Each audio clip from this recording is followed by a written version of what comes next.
నమస్తే, welcome to burning topic. అనుకున్నదొకటి అయినదొకటి అన్నట్లుగా ఉంది అమెరికా పరిస్థితి. 6 నెలల యుద్ధం అర నిమిషంలో ముగిస్తా అన్న ట్రంప్ లెక్కలు తప్పాయి. ఇరాన్ నామరూపాలు లేకుండా పోతుందని వైట్ హౌస్ ఆశపడింది. కానీ సీన్ కట్ చేస్తే Iran supreme leader Mustafa Khamenei సజీవంగా తిరిగి వచ్చారు. 25 రోజుల అజ్ఞాతం తర్వాత ఆయన ఇచ్చిన సందేశం ఇప్పుడు అగ్రరాజ్యం గుండెల్లో రైళ్లు పరిగెత్తిస్తోంది.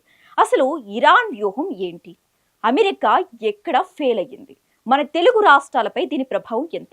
Let's watch.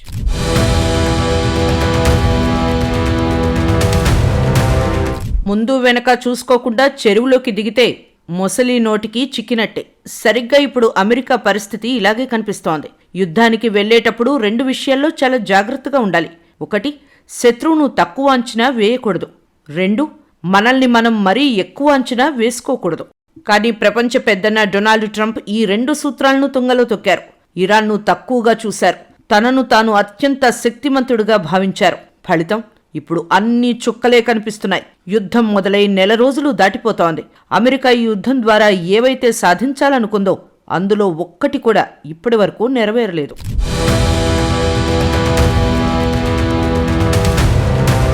చేతులు కాలేక ఆకులు పట్టుకున్నట్లు ఉంది అమెరికా వ్యవహారం. ఇరాన్ను దెబ్బకొట్టి ఆ దేశాన్ని అణుబాంబు దిశగా వెళ్లకుండా అడ్డుకోవాలని భావిస్తే ఇప్పుడు పరిస్థితి మరింత విషమంగా మారింది. ఇరాన్ అణుబాంబు తయారీ చెయ్యదు అనే గ్యారంటీ ఎవరూ ఇవ్వలేకపోతున్నారు. దీనికి తోడు అమెరికా నిద్ర చెడగొట్టే మరో షాకింగ్ న్యూస్ ఇప్పుడు వెలుగులోకి వచ్చింది. అమెరికా నిఘా వర్గాలు ఇప్పటి వరకు ఒక నమ్మకంతో ఉన్నాయి. కానీ ఆ నమ్మకాన్ని వమ్ము చేస్తూ ఒక వార్త బయటపడింది. ముస్తఫా ఖమేనీ బతికే ఉన్నాడనే వార్త ఇప్పుడు వైట్ హౌస్లో వణుకు పుట్టిస్తోంది. అతడి మరణం అమెరికాకు ఒక వ్యూహాత్మక విజయంగా ఉంటుందని భావించారు. కానీ ముస్తఫా ఖమేనీ క్షేమంగా ఉన్నారనే విషయం ఇరాన్ శక్తిని పట్టుదలను రెట్టింపు చేసింది. అమెరికా తన ఆయుధ బలంతో ఇరాన్ను లొంగదీసుకోవచ్చు అనుకుంది. కానీ యుద్ధం అంటే కేవలం క్షిపణులు మాత్రమే కాదు. అది ఒక వ్యూహం, అది ఒక సుదీర్ఘ పోరాటం. ఆశకు అంతులేదు, అనుభవానికి అంతులేదు అన్నట్టు ట్రంప్ వేసిన లెక్కలన్నీ తప్పి ఇప్పుడు యుద్ధం నుంచి ఎలా బయటపడాలో తెలియని స్థితిలో అమెరికా కొట్టుమిట్టాడుతోంది.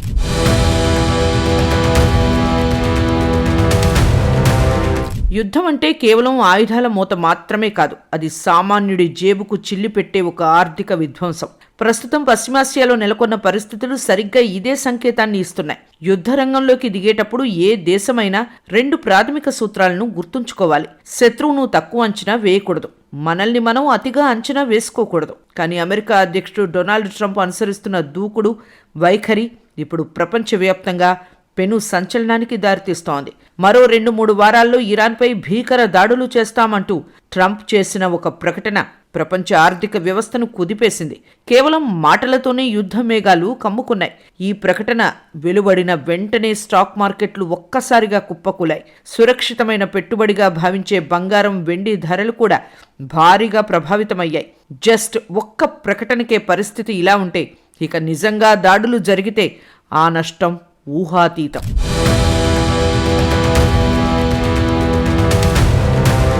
ఇరాన్ అమెరికా మధ్య జరుగుతున్న ఈ ప్రచ్ఛన్న యుద్ధం కేవలం ఆదేశాలకే పరిమితం కాదు. దీని నెగిటివ్ ఇంపాక్ట్ హైదరాబాద్తో పాటు ఆంధ్రప్రదేశ్, తెలంగాణ రాష్ట్రాలపై నేరుగా పడుతోంది. ముడిచమురు ధరల పెరుగుదల నుంచి నిత్యావసర వస్తువుల ధరల దాకా ప్రతిదీ సామాన్యుణ్ణి ఇబ్బందులకు గురిచేస్తోంది. గల్ఫ్ దేశాల్లో ఉన్న వేలాది మంది తెలుగువారి భద్రత కూడా ఇప్పుడు ప్రశ్నార్థకంగా మారింది. ఇది రాజకీయంగా చూస్తే Iran supreme leader Mustafa Khamenei చుట్టూ నడిచిన హైడ్రామా ముగిసింది.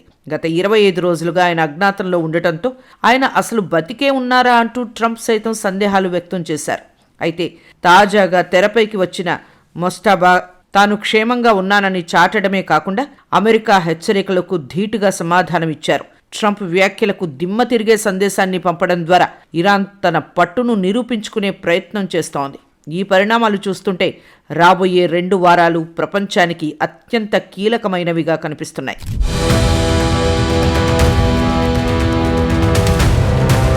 ఇరాన్ ఇప్పుడు సరికొత్త వ్యూహంతో ముందుకు సాగుతోంది. యుద్ధం కారణంగా దెబ్బతిన్న తన దేశ ఆర్థిక వ్యవస్థను, మౌలిక సదుపాయాలను తిరిగి నిర్మించుకోవడమే లక్ష్యంగా ముస్తఫా ప్రజలకు పిలుపునిచ్చారు. ఈ సందేశం కేవలం పునర్నిర్మాణం గురించి మాత్రమే కాదు, దేశ ప్రజలందరినీ ఏకతాటిపైకి తీసుకురావాలనే బలమైన సంకల్పం కూడా ఇందులో కనిపిస్తోంది. యుద్ధం వల్ల ధ్వంసమైన రోడ్లు, భవనాలు, పరిశ్రమలను పునరుద్ధరించడం ఇప్పుడు ఇరాన్కు అత్యంత ప్రాధాన్యత కలిగిన అంశం. దీంతో పాటు నేషనల్ నేచర్ డే సందర్భంగా పర్యావరణ పరిరక్షణకు కూడా ముస్తబా పెద్దపీట వేశారు. పశ్చిమ దేశాలతో ఉద్రిక్తతలు కొనసాగుతున్న తరుణంలో ఇరాన్ స్వయం సమృద్ధి దిశగా అడుగులు వేయటం అమెరికా, ఇజ్రాయెల్ కూటమికి ఒక సవాల్గా మారే అవకాశం ఉంది. ఇరాన్ తీసుకునే ప్రతి నిర్ణయం గ్లోబల్ ఆయిల్ మార్కెట్ను ప్రభావితం చేస్తుంది. ఒకవేళ ఇరాన్ పునర్నిర్మాణం వేగవంతమై స్థిరత్వం ఏర్పడితే చమురు ఉత్పత్తిలో మార్పులు సంభవిస్తాయి.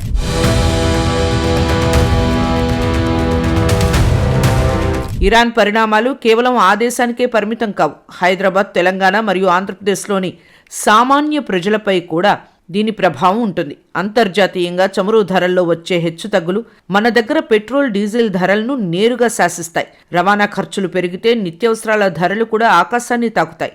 మొత్తానికి ముస్తాబా ఇచ్చిన ఈ పిలుపు అటు ఇరాన్ ప్రజల్లో కొత్త ఆశలను నింపుతుండగా, ఇటు గ్లోబల్ మార్కెట్లో ఉత్కంఠను రేకెత్తిస్తోంది.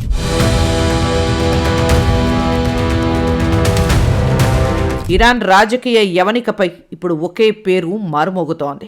అదే ముస్తబా ఖమేనీ. ఇరాన్ సుప్రీం లీడర్గా దశాబ్దాల పాటు చక్రం తిప్పిన ఆయతుల్లా అలీ ఖమేనీ రెండో కుమారుడే ఈ ముస్తబా. ఫిబ్రవరి 28, 2026 ఇరాన్ చరిత్రలో ఒక చీకటి రోజు. అమెరికా, ఇజ్రాయెల్ దళాలు సంయుక్తంగా జరిపిన మెరుపు దాడుల్లో అలీ ఖమేనీ మరణించటంతో దేశ బాధ్యతలు ఎవరి చేతికి వెళ్తాయన్న ఉత్కంఠకు తెరదించుతూ మార్చి 8, 9 తేదీల్లో ముస్తబా ఖమేనీని ఇరాన్ కొత్త సుప్రీం లీడర్గా అధికారికంగా ప్రకటించారు. అధికారం చేతికి వచ్చింది, పట్టాభిషేకం పూర్తయింది. కానీ ఇక్కడే అసలు ట్విస్ట్ మొదలైంది. బాధ్యతలు చేపట్టిన నాటి నుండి నేటి వరకు ముస్తబా ఖమేనీ ఒక్కసారి కూడా బహిరంగంగా కనిపించలేదు.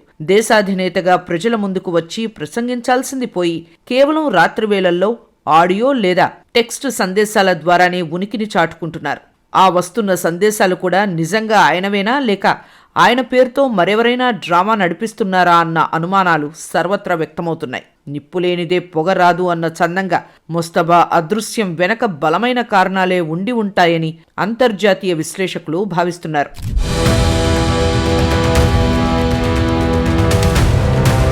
ముఖ్యంగా అమెరికా అధ్యక్షుడు డొనాల్డ్ ట్రంప్ తాజాగా చేసిన వ్యాఖ్యలు ఈ అనుమానాలను మరింత పెంచాయి.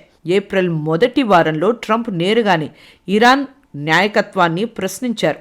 ముస్తబా ఖమేనీ అసలు బతికే ఉన్నారా, లేక దాడుల్లో తీవ్రంగా గాయపడి మంచాన పడ్డారా అంటూ ఆయన సంధించిన ప్రశ్నలు ఇప్పుడు ప్రపంచ దేశాల్లో చర్చనీయాంశంగా మారాయి. గత 25 రోజులుగా ముస్తబా అజ్ఞాతంలో ఉండటం వెనక 2 ప్రధాన కారణాలు వినిపిస్తున్నాయి. ఒకటి, తండ్రిని హతమార్చిన అమెరికా, ఇజ్రాయెల్ కూటమిని తనను కూడా టార్గెట్ చేస్తుందన్న ప్రాణభయం. 2, దాడుల సమయంలో ఆయన కూడా తీవ్రంగా గాయపడి ఉండవచ్చనే ప్రచారం. ప్రస్తుతానికి ఇరాన్ ప్రభుత్వం ముస్తబా క్షేమంగానే ఉన్నారని చెబుతున్నా పబ్లిక్ అపీరియన్స్ లేకపోవటం వల్ల ఆ మాటలను ఎవరూ నమ్మడం లేదు. గూఢచారి వ్యవస్థల నిఘా నీడన నిరంతర దాడుల భయం మధ్య ఇరాన్ కొత్త సుప్రీం లీడర్ అస్తిత్వం ఒక పెద్ద మిస్టరీగా మారింది.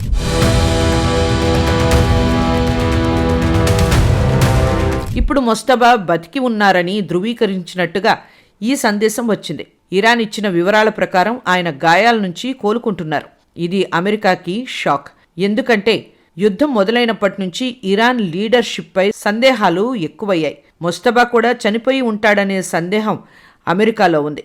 కానీ ఇరాన్ కుంగిపోలేదని, ఇస్లామిక్ రెజిమ్ తొలగిపోలేదని ఇప్పుడు స్పష్టమవుతోంది. ముస్తబా పూర్తిగా కోలుకున్నాక ఖచ్చితంగా అమెరికాకు చుక్కలు చూపించే అవకాశం ఉంటుంది.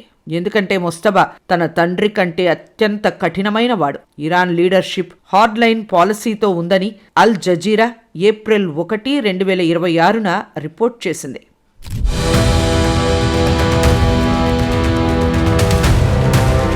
సప్లింగ్స్ ఆఫ్ హోమ్. ముస్తబా సందేశం పూర్తి వివరాలు ఇలా ఉన్నాయి. ముస్తబా తన సందేశంలో ప్రధాన పాయింట్గా అమెరికా, ఇజ్రాయెల్ అనవసరమైన దురాక్రమణ దాడులు చేశాయి అన్నారు. ఆ దాడుల వల్ల ఇన్ఫ్రాస్ట్రక్చర్, పర్యావరణం దెబ్బతిన్నాయని చెప్పారు. ప్రజలంతా నడుం బిగించి పునర్నిర్మాణం చెయ్యాలి అని పిలుపునిచ్చారు. ప్రత్యేకంగా మినాబ్లోని గర్ల్స్ స్కూల్పై దాడి చేసి 186 మంది పిల్లలు చనిపోయిన ఘటనను ముస్తబా ప్రస్తావించారు. ఆ చిన్నారి విద్యార్థులను హత్య చేసిన అమెరికా ఇజోస్టియన్ రాక్షసులు అని ముస్తబా మండిపడ్డారు.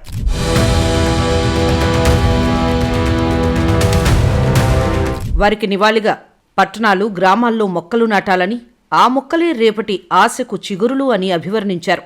భవిష్యత్తులో ఇవి పెద్ద చెట్టుగా మారి ఇరాన్కి ఫలాలిస్తాయని ఆశాభావం వ్యక్తం చేశారని ట్రిబ్యూన్ ఇండియా ఏప్రిల్ 2, 2026 రిపోర్టు చేసింది.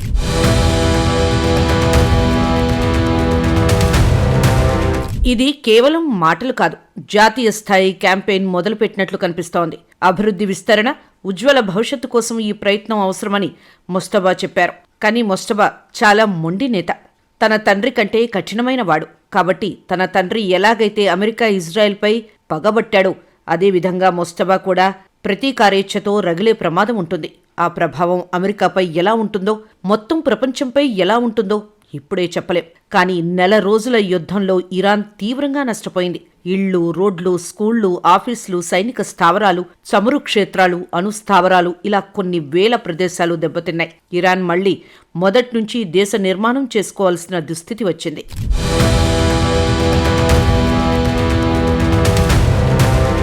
ఇరాన్ ప్రజలు ఇప్పుడు ప్రభుత్వానికి, ఇస్లామిక్ రెజిమ్కి వ్యతిరేకంగా రోడ్డెక్కి నిరసనలు చేయట్లేదు. ఎందుకంటే వాళ్లు అమెరికా, ఇజ్రాయెల్ చేస్తున్న యుద్ధంపై ఆగ్రహంతో ఉన్నారు. తమ దేశంపై వేరే దేశాలు విరుచుకుపడటం వారికి నచ్చట్లేదు. ముఖ్యంగా మినాబ్ స్కూల్పై అమెరికా జరిపిన దాడి అక్కడి ప్రజల్లో తీవ్ర ఆగ్రహాన్ని రగిలించింది.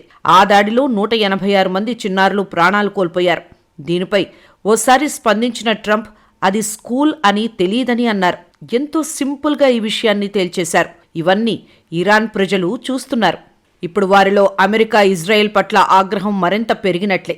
ఇది ప్రపంచానికి ఆందోళనకర అంశమే.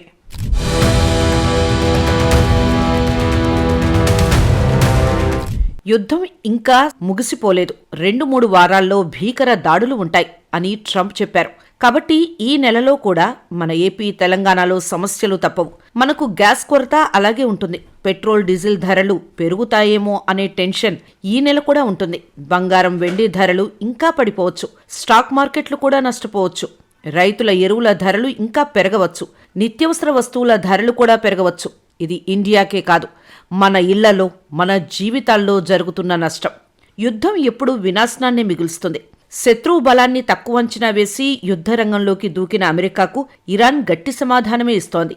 మరి ఈ చిక్కుముడి నుంచి ట్రంప్ తన దేశాన్ని ఎలా కాపాడుకుంటారో చూడాలి.